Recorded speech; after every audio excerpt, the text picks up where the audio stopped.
नेताओं के बड़े बड़े बोल, चुनावी रैलियां, चुनावी वादे, बयानों की बाढ़ में आपके काम का बयान, वो बातें जो आप तक नहीं पहुंची, जो वादे आपने नहीं सुने, नेताओं के अनसुने बयान, लाउड स्पीकर। और अब हमारी खास पेशकश लाउड स्पीकर। जी हां, सभी पार्टियां चुनावी दंगल में कूद चुकी हैं। कई चुनावी वादे तो कहीं एक दूसरे पर हमले। चुनावी भाषणों में तमाम नेताओं का यही अंदाज, उनकी जो बातें दिन भर में आपने नहीं सुनी वो हम आपको इस खास पेशकश लाउड स्पीकर में सुनाएंगे। सबसे पहले बात करेंगे बीजेपी अध्यक्ष अमित शाह की, जिन्होंने उत्तराखंड के पौड़ी में राहुल गांधी पर चुटकी ली। अमित शाह ने कहा कि जब ओआरओपी लागू किया गया तब राहुल गांधी छुट्टियां मना रहे होंगे। अभी अभी राहुल बाबा जानते हो ना, अरे ऐसे मत, कांग्रेस के बड़े नेता है। राहुल बाबा अभी अभी एक जगह पे थे, उन्होंने कहा मोदी जी ने 1 रैंक 1 पेंशन का वादा किया था, वो वादे का क्या हुआ? अरे राहुल बाबा, जब मोदी जी ने 1 रैंक 1 पेंशन का वादा कर दिया, पूरा कर दिया, मुझे लगता है आप वैकेशन पे उस वक्त इटाली गए होंगे, इसलिए आपको मालूम नहीं। तो हमले तेज होते जा रहे हैं। इधर अमित शाह ने पौड़ी की रैली में कांग्रेस को उत्तराखंड की सौतेली मां बताया। अमित शाह बोले कि उत्तराखंड के अलग राज्य बनने के समर्थन में सिर्फ बीजेपी ही थी। कोई सौतेला बच्चा बीमार हो जाए तो सौतेली माँ को चिंता होती है क्या, बताइए? माताएं बहनें बैठी होती है, अपनी माँ होगी तो ज्यादा चिंता होगी ना। जब ये उत्तराखंड बन रहा था तब कांग्रेसी नेता कह रहे थे हमारी लाशों पर से उत्तराखंड बनेगा, और भारतीय जनता पार्टी के नेता एक देवभूमि के नागरिकों के साथ लाठी गोली खा रहे, तो लाठी। उधर लखनऊ में बीजेपी सांसद योगी आदित्यनाथ ने एक बार फिर लव जिहाद का मुद्दा उठाया। योगी आदित्यनाथ ने कहा कि बीजेपी के चुनावी मुद्दे में लव जिहाद भी शामिल है। क्या कहा उन्होंने, सुनिए आप।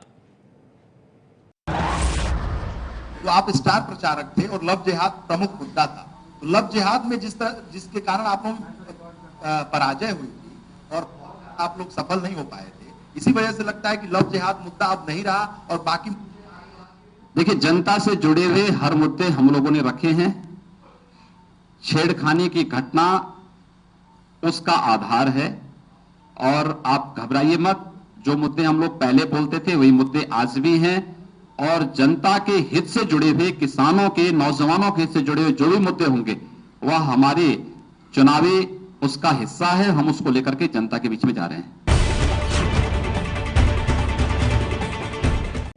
आपको बता दें, एंटी रोमियो स्क्वाड बनाने की बात की है बीजेपी ने। आदित्यनाथ ने यूपी सरकार पर भी जमकर हमला किया। योगी आदित्यनाथ ने कहा कि यूपी में अगर ऐसी ही सरकार रही तो जल्द ही कश्मीर जैसे हालात बन सकते हैं।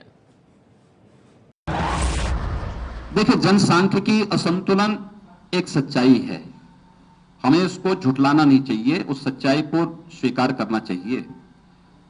दूसरा, जिस तरीके से कैराना और कंधला में व्यापक स्तर पर, और मैं कहता हूं इस प्रकार के लगभग 2 दर्जन कस्बे और गांवों में व्यापक स्तर पर पलायन हुआ है, वह भविष्य के प्रति हम सबको आगाह करता है कि हम क्योंकि अगर इसी प्रकार की भ्रष्ट सरकारें रही, इसी प्रकार की तुष्टीकरण की पोषक सरकारें उत्तर प्रदेश के अंदर रही, तो फिर कश्मीर बनने में कोई देर थोड़े है। तो यूपी में पलायन, हिंदुओं का जो पलायन हुआ था, और साथ ही लव जिहाद, ये 2 मुद्दे उठाए आज योगी आदित्यनाथ ने। और अब बात यूपी के सीएम अखिलेश यादव की पत्नी और एसपी सांसद डिंपल यादव की। जी हां, डिंपल यादव ने भी आज रैली की यूपी के आगरा में, और बीजेपी पर पलटवार करते हुए कहा कि लैपटॉप झुंझुना नहीं है, काम की चीज है। हमारे युवा लोग यहाँ हैं, हमारे मुख्यमंत्री जी ने अपनी लैपटॉप योजना जो चलाई थी, कई हाल इस गाँव में लैपटॉप पहुंचा कि नहीं पहुंचा? तो हमारे जो विरोधी दल है उन्होंने कहा था कि ये लैपटॉप झुंझुना है, उनको इतनी समझ ही नहीं थी कि ये लैपटॉप जो है ये आशाओं का लैपटॉप है। और मैं समझती हूँ कि लैपटॉप के माध्यम से हमारे बच्चों, हमारी छात्राओं को जो जानकारी प्राप्त हुई है वह बहुत सहायक साबित हुई है। और डिंपल यादव यही नहीं रुकी, उन्होंने बीजेपी के नोटबंदी के फैसले पर भी जमकर निशाना साधा है। सुनिए आप। मैं बताती हूँ क्या किया है नोटबंदी लाके। हमारे गांवों की अर्थव्यवस्था, हमारे शहरों की अर्थव्यवस्था को कमजोर करने का काम किया है इस नोटबंदी ने। हमारे किसान मजदूरों को उपज का जो अपना दाम नहीं मिला है, हमारे छोटे व्यापारी को नुकसान किया है, हमारे कारीगरों का भी नुकसान हुआ है और मैं समझती हूँ हमारी महिलाओं का भी इसमें नुकसान हुआ है, क्योंकि हर महिला अपने खर्च से थोड़ा थोड़ा बचा के अपने घरों में रखती है। बताएं महिलाएं रखती हैं कि नहीं रखती हैं?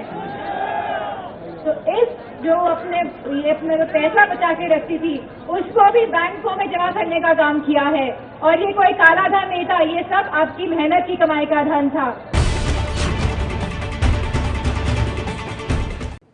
और कई चुनावी वादे भी किए आज डिंपल यादव ने। डिंपल यादव ने यूपी के हर घर को 1 किलो देसी घी और दूध पाउडर देने का ऐलान किया है मुफ्त में। एक माँ हूँ और समझती हूँ कि रसोई में जब कोई माँ रोटी बनाती है तो उसमें जब वो घी लगा के अपने बच्चों को परोसती है तो उसको कितना आनंद और कितना सुख मिलता है। तो समाजवादियों की सरकार जो इतना जोश में देख रही हूँ आप लोगों के बीच में आज यहाँ पे जो मैं देख रही हूँ, तो मुझे पूर्ण विश्वास है कि समाजवादियों की सरकार आ रही है और आने वाले समय में समाजवादियों की सरकार हमारे जो प्राथमिक स्कूलों के बच्चे हैं, जो गरीब लोग हैं, वो अपने बच्चों को प्राथमिक स्कूलों में भेजते हैं। तो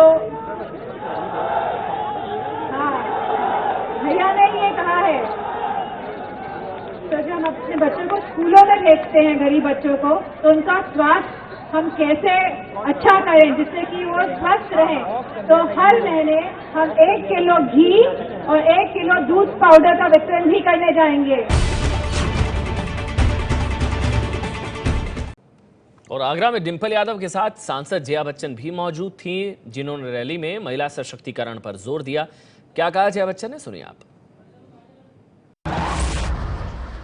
पुरुष बहुत सी घोषणाएं करते हैं मगर काम महिलाएं करती हैं।